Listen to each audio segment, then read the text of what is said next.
It's unboxing day.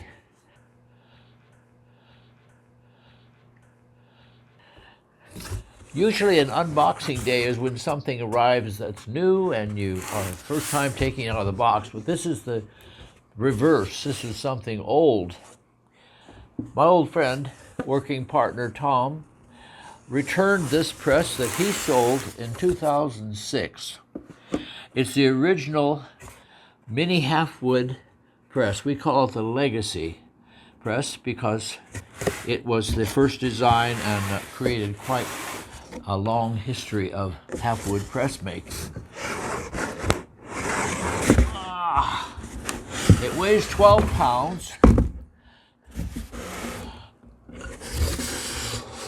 and has a 6-inch wide bed. He even brought the original box. And inside was the original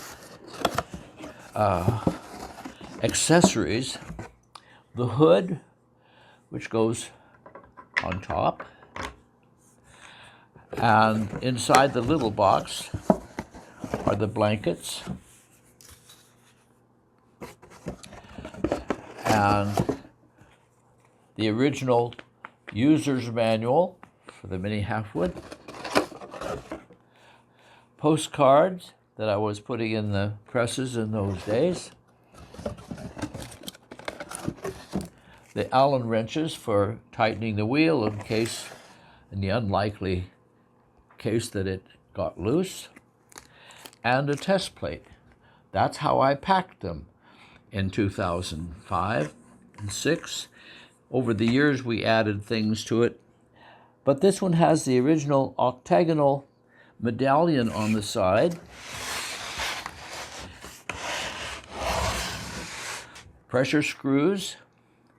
Now this is not to be confused with the newer models called the Mini, where the pressure screws are connected with a chain. No, this is the original design, the Legacy design.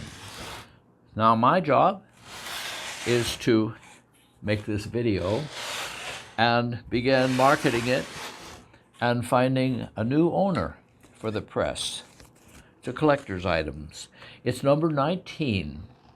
Number 18, it's interesting to note, went to Oslo, Norway, and now it's part of the Milton Mondal, the famous pedaling printmaker.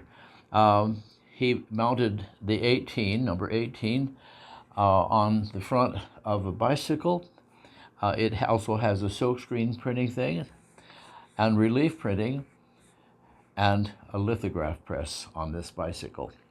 Anyway, I hope you enjoyed watching this old unboxing. Thanks for watching. I'm Bill Ritchie.